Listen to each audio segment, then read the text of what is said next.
తాండూరు పట్టణంలో ప్రభుత్వ జూనియర్ కాలేజీలో ఏర్పాటు చేసిన సమావేశానికి ముఖ్య అతిథిగా హాజరైన బీజేపీ ఎంపీ కొండా విశ్వేశ్వరరెడ్డి ఈ సందర్భంగా ఆయన మాట్లాడుతూ బీజేపీ నుంచి ఎంపీగా గెలిచిన చేవెళ్ల పార్లమెంట్ అభివృద్ధిపైనే తన దృష్టి ఉంటుందని తెలిపారు. కేంద్ర ప్రభుత్వంలో మంత్రి పదవిపై తనకు ఆశ లేదన్నారు.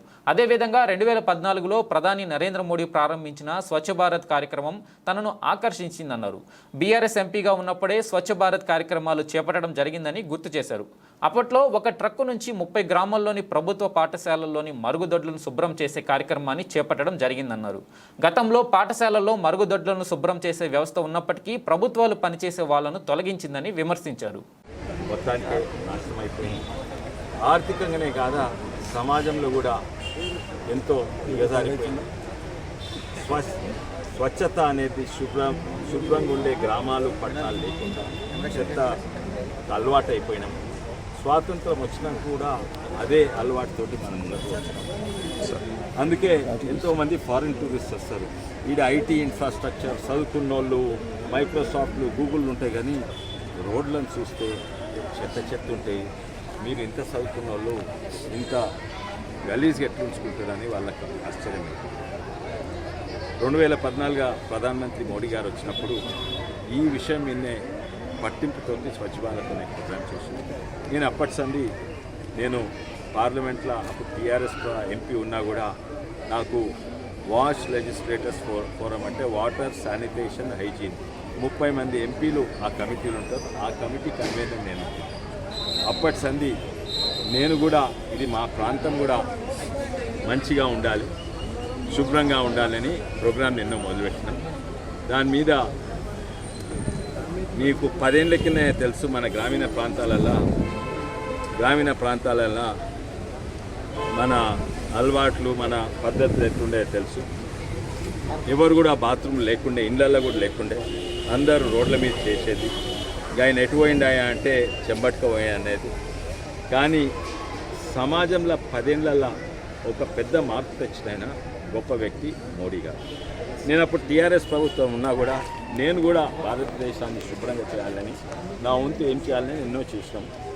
దాంట్లో ముఖ్యంగా చూసినాం ఏంటంటే ఇండ్లలోనైతే బాత్రూమ్లు మోడీ గారు కట్టించిండు, కానీ ప్రభుత్వ పాఠశాలలో కట్టించిన బాత్రూమ్లు అసలుకు పోరాకుంటాయి. బాత్రూమ్లు నేనా మంచిది కానీ ఉంటేనైతే బాత్రూమ్ లోపటి కాదు, బాత్రూమ్ దగ్గర కూడా పోదు. ఆడ బాత్రూమ్ ఉంటే చుట్టూ తిరిగిపోయేది. ఇంకోటి నేను చూసిన సిఎస్ఆర్ కింద హాజీపూర్ అనే గ్రామం, యాలాల్ మండలంలో పబ్లిక్ టాయిలెట్స్ లేకుండా, గ్రామాలలో ఉండే పబ్లిక్ టాయిలెట్స్. ఆర్ఈసీ అనే సంస్థ, రూరల్ ఎలక్ట్రిఫికేషన్ అనే సంస్థ హాజీపూర్ గ్రామంలో ఆ గ్రౌండ్లో పబ్లిక్ కొరకు చాలా మంచి పని చేసిన అనుకున్నారు. ఏంది, టాయిలెట్లు కట్టించిపోయింది. అంతకంటే అధ్వాన పని ఏది చేయదని వాళ్ళ మేనేజింగ్ డైరెక్టర్ టాయిలెట్ కట్టించడం వాళ్ళక. కానీ ఇప్పుడు ఆ గ్రౌండ్లో ఎవరు ఆడుకుంటలేరు, ఆ గ్రౌండ్ దిక్కే పోతలేరు. ఎందుకంటే కట్టించినాక అవి మెయింటైన్ చేయకుంటే ఉన్నదానికంటే అధ్వానం. టాయిలెట్ అటుంటే ఇక్కడి నుంచే ఆ వేరే రోడ్ నుంచి వెళ్ళిపోతారు, అంత గలీజ్గా. దాంతో కంపు వాసనే కాదు, గలీసే కాదు, ఆరోగ్యానికి కూడా మంచిది కాదు. ఆ రోజే ఇది మొదలుపెట్టినాము 10 ఏళ్ళ కింద. నాకు దీని మీద రీసెర్చ్ చేసేందుకు ఏడాది అయింది.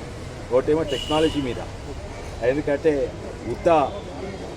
శుభ్రం చేసేటోళ్ళు పోతే శుభ్రం కాదు, ఎందుకంటే దానికి నీళ్ళు కావాలి, నీళ్ళు కొడతారు, కరెంట్ కావాలి. ఎన్నో స్కూళ్ళల్లో టాయిలెట్లు ఆడుంటాయి, స్కూల్ ఇక్కడ ఉంటాయి, ఆ టాయిలెట్ దగ్గర నీళ్ళు ఉండవు, కరెంట్ ఉండదు. నీళ్లు తెచ్చినా పంప్ చేస్తాను, కరెంట్ ఉండదు. అందుకే ఎన్నో మార్పులు వచ్చినాయి, ఎంతో రీసెర్చ్ చేసినాము. దాంతో మిషన్ మీదనే నడిచేది ఓ పంపు, ఇవన్నీ కూడా తెచ్చి డైరెక్ట్ పెట్రోల్ మీదనే పనిచేసే పంపు, వేరే దగ్గరనే ఇంజన్ మీదనే పంపు నడుస్తుంది.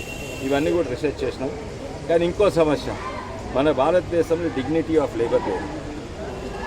తుడిచితోని చిన్నగా చూస్తారు, ఏదైనా టేబుల్ మీద కూర్చొని పనిచేసుకోవడం పెద్దగా చూస్తారు, ఇంకా అధికారం ఉన్నాయి ఇంకా మీదకి చూస్తారు.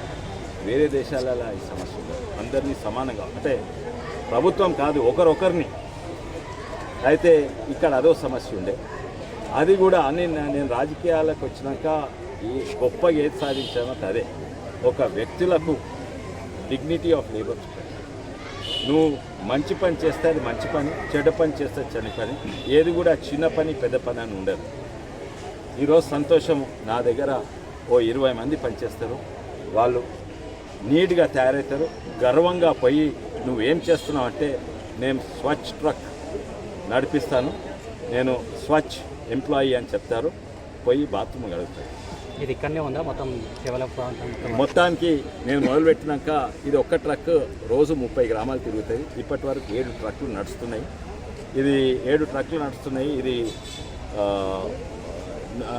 110 కంటే 112 గ్రామాలకు పోయి స్కూళ్ళకు పోయి క్లీన్ చేస్తుంది. దీంతో ఇంకా 30 యాడ్ అవుతాయి. కానీ నా లక్ష్యం ఏంటంటే, నా ప్రతి గ్రామానికి పోవాలి. ఈ 5 ఏళ్లలో ప్రయత్నం. దీనికి ఖర్చులు ఇప్పుడైతే నేను పెడుతున్నా, కానీ ఇది ఖర్చులు ఓతీరసు చాలా తక్కువ. ఎందుకంటే స్కూల్కు 1500-1600 అవుతుంది నెలకు, అంటే చాలా తక్కువ కదా. కానీ 30 స్కూల్ అనే వరకు 45,000-50,000 అవుతాయి. అంటే ఏడాదికి నడుపుతందుకే 5 లక్షలు అవుతాయి. మళ్ళీ ట్రక్కు 6 లక్షలు. ఇటువంటి చేవెళ్ళ పార్లమెంట్ మొత్తం కావాలంటే కనీసము 25-30 ట్రక్లు కావాలి గ్రామీణ ప్రాంతంలో. అంటే దాదాపు 1,500,000 ఆల్మోస్ట్. ఇంకో ఈ ట్రక్లు ఎక్కువ రోజులు ఉన్నాయి, 3.5-4 రోజులే ఉంటాయి, తర్వాత 4 ఏళ్ళే ఉంటాయి. దాని తర్వాత మళ్ళీ కొత్త ట్రక్ కొనవలసి వస్తుంది.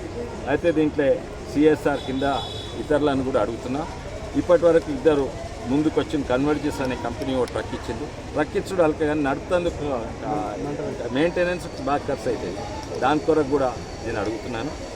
అండ్ ఎట్టి పరిస్థితుల్లో నేను ఈ 5 ఏళ్లలో మొత్తం ప్రతి గ్రామానికి ట్రక్ పోయేటట్టు నేను పనిచేస్తాను. పార్లమెంట్లో ఇటువంటి సంభాషణ ఏమైనా తీసుకున్నాం సార్? పార్లమెంట్లో సంభాషణ ఇటువంటిది ఏమైనా తీసుకున్నాం?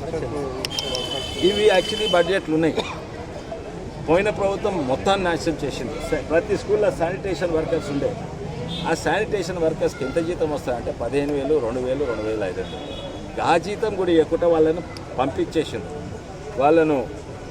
వాళ్ళని తీసేసిండ్రు.